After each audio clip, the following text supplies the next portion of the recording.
Here's what it was really like to pioneer on the Oregon Trail. Howdy, friend. So you're curious what it was really like to travel the Oregon Trail, eh? Well, let me tell you, those who braved the 2,000-mile journey from Missouri to Oregon didn't do it for the faint of heart. They faced every hardship the wilderness could throw at them. Now settle in, and I'll tell you what it was truly like to be a pioneer on the trail. First things first, don't go thinking we rode in Conestoga wagons like in them pictures. No, sir. We used farm wagons, light and sturdy, built with oak and hickory, with canvas covers stretched over hoops. Them wagons held everything we owned, packed tighter than a hornet's nest, and boy, were they uncomfortable. Most of us walked, only the supplies rode in the wagon. The trail was long and lonely, so we joined wagon trains, whole caravans of families sticking together like one big, moving town. We had rules, elected leaders, and sometimes even contracts to keep us organized. We all knew it was safer in numbers. We brought what we could carry: tools, rifles, blankets, maybe a tent if we were lucky. And food.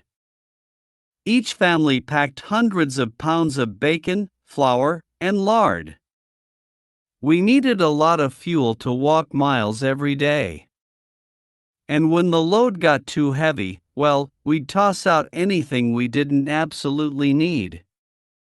The trail was littered with furniture, trunks, stoves, you name it. Oxen were our best friends on the trail. They could survive on grass and were less likely to get stolen by anyone, unlike horses. But many didn't make it all the way.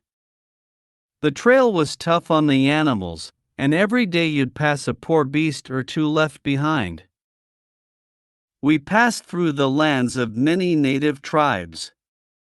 Contrary to what some thought, most weren't looking for trouble. They were traders, guides, and even helped us cross rivers. But as more settlers came and buffalo disappeared, tensions rose.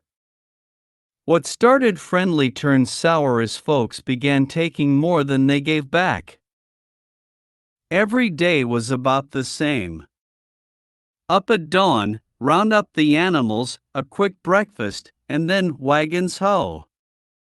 We walked from morning till evening, resting only briefly. By sundown, we'd circle the wagons for a night's camp. There was always someone on guard, watching over the animals and keeping an eye out for any trouble. Kids had their part to play, too. No schooling, just chores.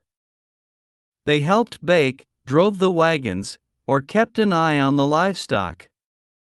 And when they weren't working, they played leapfrog or told tales round the fire.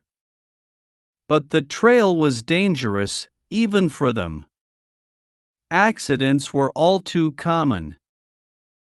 Now, the Oregon Trail was a harsh place, not just because of the land but because of sickness.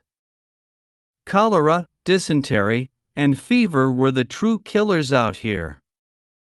They claimed lives faster than you'd believe. You'd see fresh graves every day, a stark reminder that the trail wasn't kind to anyone. The journey tested folks, that's for sure. Some folks fell in love, some started families, and others found their last resting place along the dusty road. By the end, you'd be a different person, stronger, tougher, or just glad to have made it. So that's what it was like, friend. Life on the Oregon Trail was grueling, dangerous, and a test of every ounce of strength we had. But for those who made it, there was a new life waiting. So, tip your hat to those pioneers, and remember, our journey helped build this country, one hard-earned mile at a time. If you enjoyed this look back into frontier life, subscribe for more stories of America's past, and hit the bell so you don't miss a single tale of bravery, hardship, and grit.